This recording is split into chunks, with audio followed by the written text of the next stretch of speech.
तो हेलो दोस्तों, कैसे हैं आप लोग।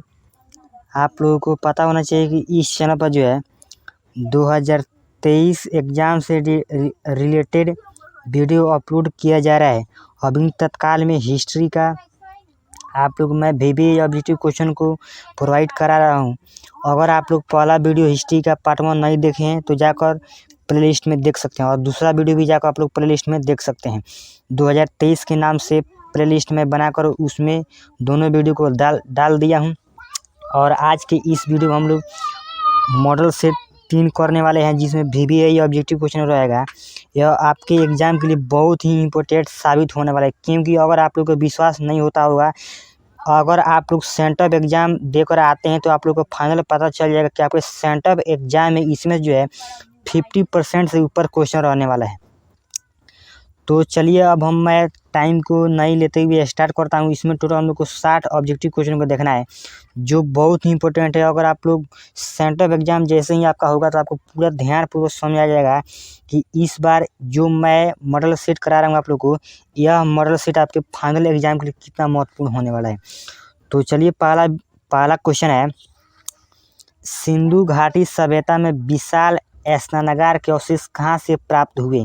तो सिंधु घाटी, मैं आप लोगों को पहले ही बोल चुका हूँ, जैसे ही आपको सिंधु घाटी देखने को मिलेगा तो आप लोग को सबसे पहले टिक मार देना है मोहनजोदड़ो पर।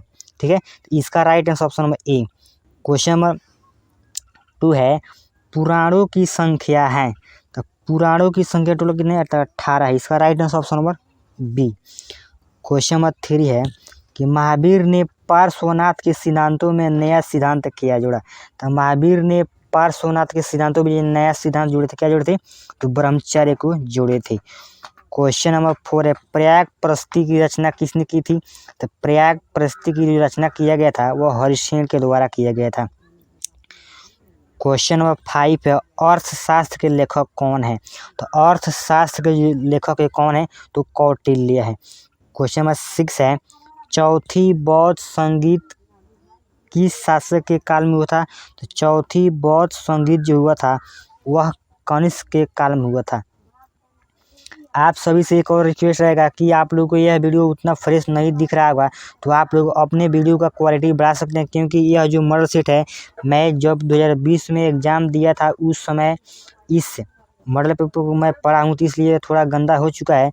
लेकिन मैं इससे अच्छा वीडियो मैं आप लोगों को और सारे जो सब्जेक्ट है उन सभी सब्जेक्ट का, मैं आर्ट्स का और सब्जेक्ट का वीडियो आप लोगों को इस चैनल पर देने वाला हूं। तो आप सभी से एक और रिक्वेस्ट है, अगर आप लोग इस चैनल पर पहली बार आए हुए हैं तो आप लोग इस चैनल को सब्सक्राइब कर सकते हैं और अपने सभी दोस्तों के पास इस वीडियो को जो है शेयर भी कीजिए। चलिए फिर से हम लोग अगला क्वेश्चन देखते हैं। अगला क्वेश्चन है, वजी को सामाजिक ग्रंथों में कहा गया है। तो वजी को सामाजिक ग्रंथों में क्या किया गया है, तो इसका राइट आंसर होगा मेरे अनुसार गणतंत्र दिवस। ठीक है, गणतंत्र कहा गया है। लेकिन आप लोग इस क्वेश्चन का आंसर जो आप लोग अपने अनुसार देख सकते हैं। इस क्वेश्चन में मुझे डाउट है, लेकिन मेरे अनुसार जो इसका आंसर होगा, इसका आंसर डी होने वाला है। क्वेश्चन नंबर 8 है, जनपद शब्द का शाब्दिक अर्थ है। तो इसका right answer option number D, इनमें से कोई नहीं। क्वेश्चन नंबर 9 है, पंच चिन्ह वाले सिक्के बने होते थे। तो पंच चिन्ह वाले जो सिक्के जो बने होते थे, जो उस समय हड़प्पा सभ्यता के समय, यानी कि पहले के ज़माने में जो सिक्के जो बने होते थे, उस पंच के चिन्ह जैसा जो 5 प्रकार का कोई चित्र जो होता है उसका चिन्ह पहले हुआ करता था। तो वह चिन्ह किस सिक्के बने होते थे। तो इसका right answer option number A, इनकी ए और इनकी सोने के और चांदी के सिक्के बने होते थे। क्वेश्चन नंबर 10 है, कालीबंगा स्थित। कालीबंगा जो स्थित है कहाँ है, तो राजस्थान में स्थित है। अशोक द्वारा प्रचारित बौद्ध धर्म कहाँ प्रचलित नहीं हुआ। तो अशोक द्वारा जो बौद्ध धर्म जो प्रचारित किया गया था, प्रचार किया गया था, यह कहाँ सक्सेसफुल नहीं हो पाया था। यह जो है ब्रिटेन में सक्सेसफुल नहीं हो पाया था। क्वेश्चन नंबर 12 है कि पाटलिपुत्र नगर की स्थापना की गई थी। तो पाटलिपुत्र नगर की जो स्थापना किया गया था वो अजातशत्रु के द्वारा किया गया था। क्वेश्चन नंबर 13 है, भारत का अंतिम मुगल शासक कौन था। तो भारत का जो अंतिम मुगल जो शासक था वो कौन था, तो बहादुर शाह जफर था। आप सभी से एक और रिक्वेस्ट रहेगा, और आप लोग इस चैनल पर पहली बार आए हो तो चैनल को सब्सक्राइब कीजिए, क्योंकि मैं इस चैनल पर 2023 से रिलेटेड, ठीक है, 2023 से रिलेटेड कक्षा 10th और कक्षा 12th का मैं सभी एक एक सब्जेक्ट का वीडियो इस चैनल पर मैं अपलोड करते रहूँगा। तो चलिए हम लोग क्वेश्चन नंबर आगे देखते हैं। क्वेश्चन नंबर 14 है कि तलवंडी में किस प्रसिद्ध संत का जन्म हुआ था। तो तलवंडी में जिस प्रसिद्ध संत का जन्म हुआ था उसका नाम क्या था। तो गुरु नानक जी का जन्म का हुआ था, तो तलवंडी में हुआ था। क्वेश्चन नंबर 50 है, अकबर का संरक्षक कौन था। तो अकबर का संरक्षक कौन था, तो बैरम खां था। आइन अकबरी किसने लिखा था। जैसे ही आइन अकबरी आपको देखने को मिल जाएगा तो यह किसने लिखा था, तो अबू फजल के द्वारा लिखा गया था। तंबाकू का सेवन सर्वप्रथम किस मुगल सम्राट ने किया। तो तंबाकू का सेवन सर्वप्रथम जो किया गया था वह अकबर के द्वारा इसको सर्वप्रथम सेवन किया गया था, और जहांगीर के द्वारा इस पर क्या किया गया था, इसको बंद कराया, इस पर आरोप लगाया गया था। क्वेश्चन नंबर 18 है कि औरंगजेब ने अपने जीवन का अंतिम भाग बिताया। तो औरंगजेब ने अपने जीवन का अंतिम भाग कहाँ बिताया था, तो दक्षिण भारत में बिताया था।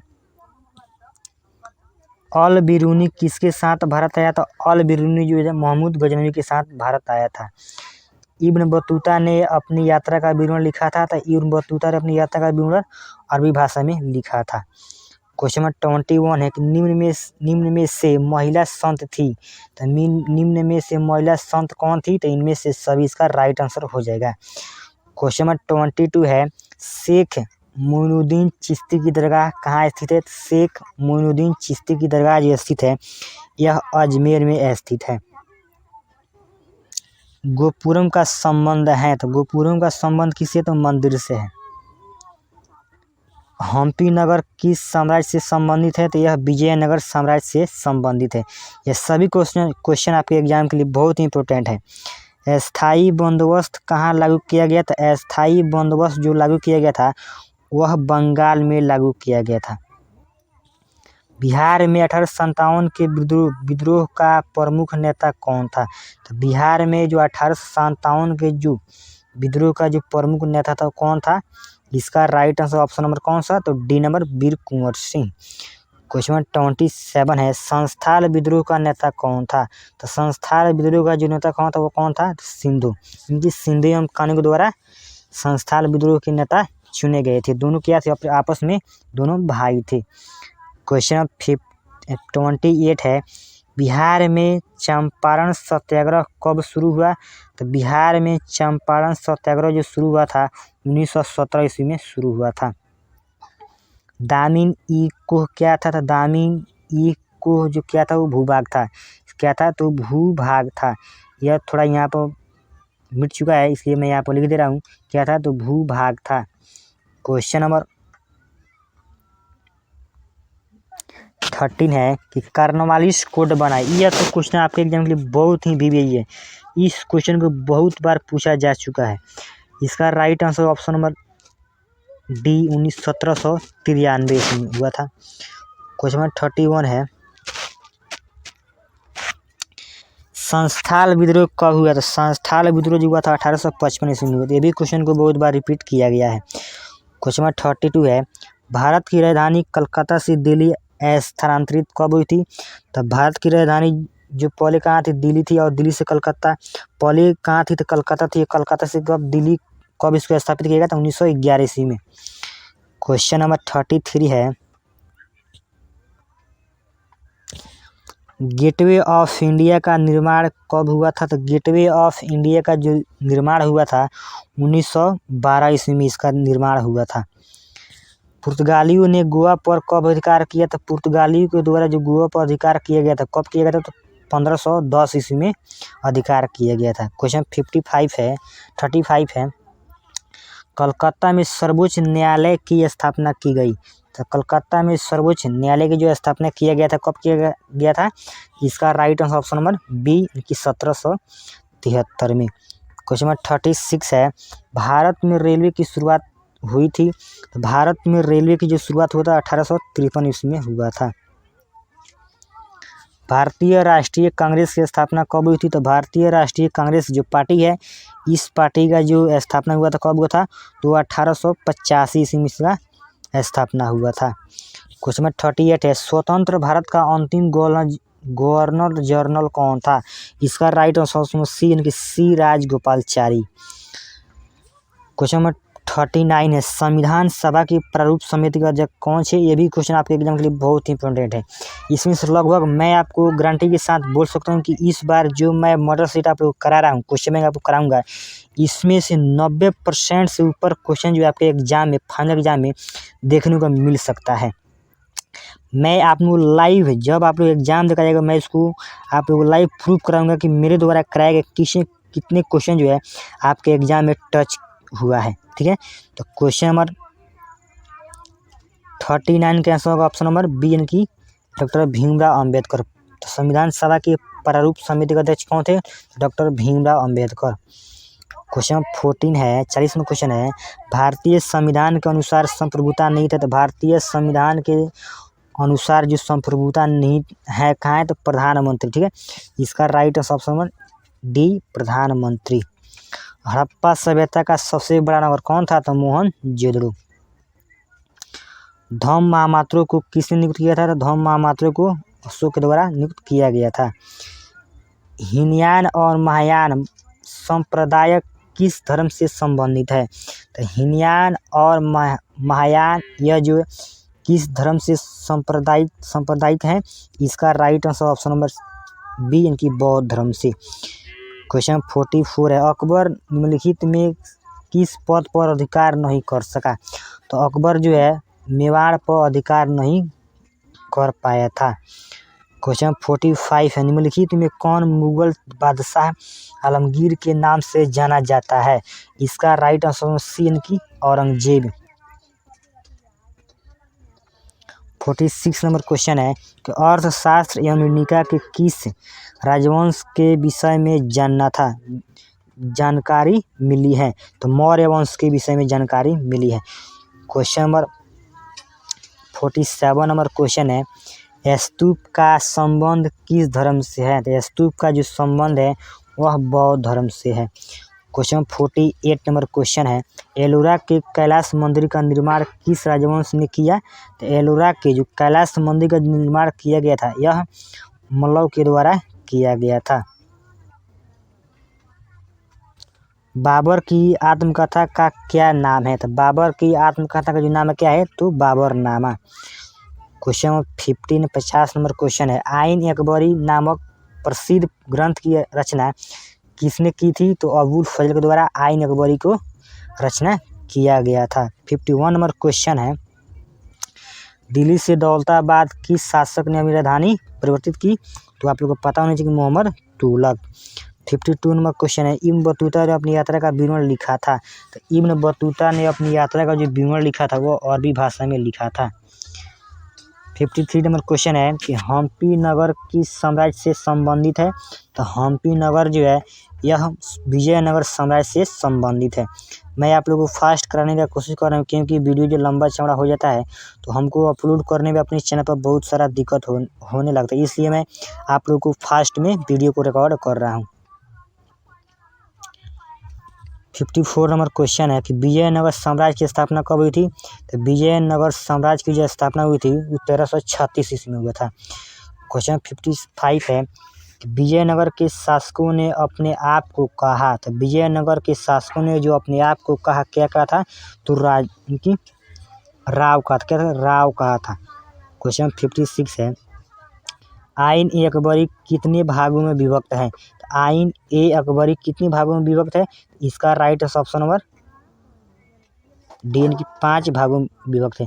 लेकिन इस क्वेश्चन का भी आंसर आप लोगों को अपने अनुसार देख लेना है, क्योंकि इसका जो राइट आंसर होगा मेरे अनुसार इसका तो आंसर 4 ही होना चाहिए, लेकिन इस मॉडल सेट में इसका आंसर 5 दिया गया है। क्वेश्चन 57 है कि 57 नंबर क्वेश्चन बोल रहा है,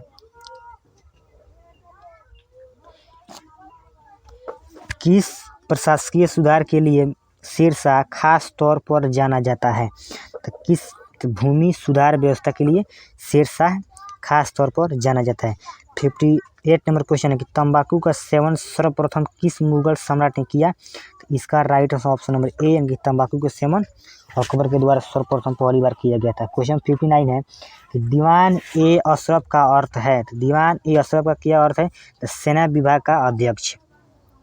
क्वेश्चन हम लोग के पास अब लास्ट है कि दीन ए इलाही संबंधित है।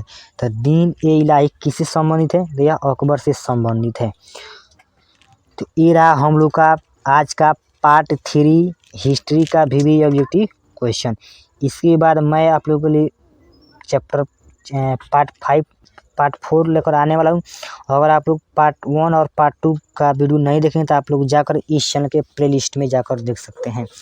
और आप सभी से रिक्वेस्ट रहेगा कि अगर आप लोग इस चैनल पर पहली बार विजिट करें तो इस चैनल को सब्सक्राइब कीजिए और इस वीडियो को अपने सभी दोस्तों के पास शेयर कीजिए। जो भी आपका दोस्त घर बैठे अपने मोबाइल फ़ोन के माध्यम से अगर 2023 एग्ज़ाम के लिए इंटरमीडिएट का आर्ट्स का बहुत ही अच्छे प्रकार से अगर तैयारी करना चाहते हैं तो आप लोग इस चैनल के साथ जुड़ सकते हैं। चलिए फिर से मैं मिलता हूँ आप लोग के साथ एक नेक्स्ट वीडियो के साथ।